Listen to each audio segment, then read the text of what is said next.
मैं बच्चों को ये बताता हूँ, कभी भी कंपटीशन से पहले नया जूता नहीं पहनना, क्योंकि एक आप नॉर्मली जो शूज़ आप कम से कम 20-30 दिन से यूज़ कर रहे हो, कंपटीशन में वही जूता जो आपको यूज़ करना चाहिए। एक पाँव का जो आपका स्पेस है वो उसमें एडजस्ट हो जाता है, अपनी जगह बना लेता है। नया जूता प्रॉब्लम करता है। My name is Amarjot Singh, FIFA referee from Punjab. पिछले 20 ईयर से मैं as a FIFA referee India को रिप्रेजेंट कर रहा हूँ। अभी यहाँ पे भी जो नेशनल गेम्स हो रही हैं, नेशनल चैम्पियनशिप, इसमें एज अ रेफरी मैं ऑफिशिएटिंग कर रहा हूँ। बास्केटबॉल जो गेम है इसमें शूज़ का जो है बहुत ज़्यादा इंपॉर्टेंस है, क्योंकि आउटडोर में हमारा जो सरफेस है काफ़ी हार्ड रहता है। तो इंडोर में तो हमारे को कोई ज़्यादा जैसे वुडन होता है उसमें ज़्यादा प्रॉब्लम नहीं रहता। आउटडोर में कुशनिंग जो है उसमें जूते में ज़्यादा होना चाहिए। तो स्टेबिलिटी जो है, जूता पहनकर आपको ये ना लगे भी मैं कहाँ पैर रख रहा हूँ, मेरा एंकल। मेन प्रॉब्लम बास्केटबॉल में क्या है, एंकल का। एंकल की एज अ प्लेयर बहुत ज़्यादा प्रॉब्लम रहती है।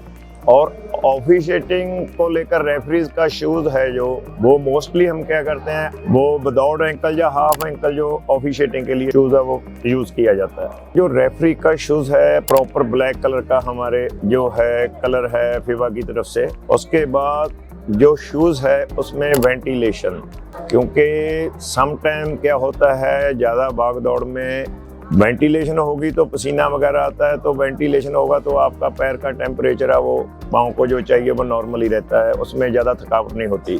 मोस्टली जो फटीक होती है वो पाँव से होती है।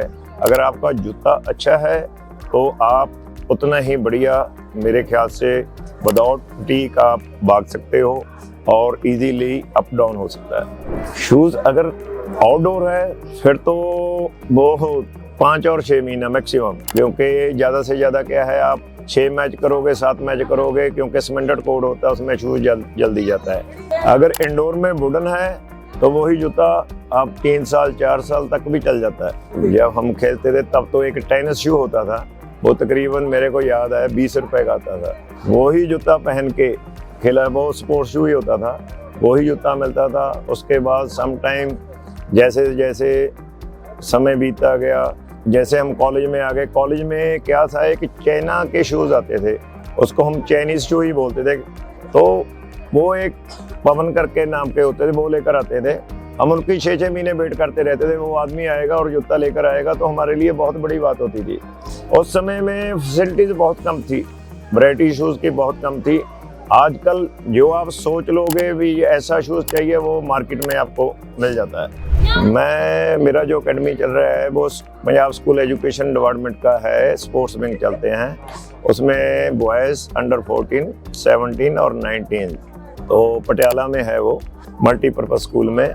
तो वहाँ से हम अपने लेवल पे काम कर रहे हैं, बच्चे नेशनल में मेडल लेकर आ रहे हैं, इवन इंटरनेशनल लेवल पे भी हमारे प्लेयर खेल कर आ रहे हैं।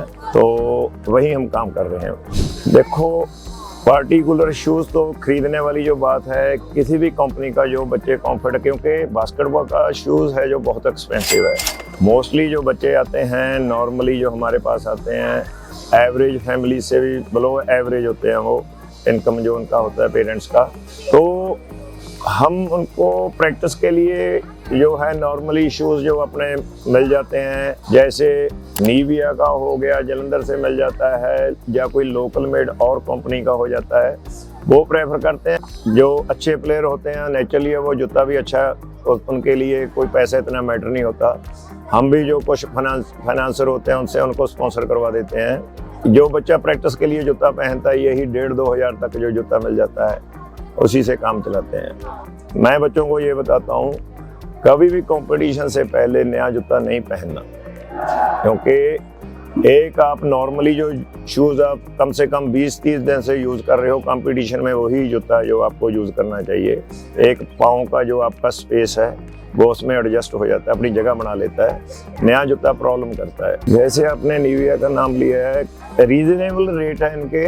लोकल जैसे जलंधर है, हम बच्चों को प्रोवाइड करते हैं भी ये जूता है, क्योंकि उनकी रेंज में आ जाता है ये। तो प्रैक्टिस के लिए मोस्टली बच्चे हो गए, कई बार हमारे पास आर्मी के जो जवान है वो मैच लगाने आते हैं, वो भी इन जूतों को ही प्रेफर करते हैं।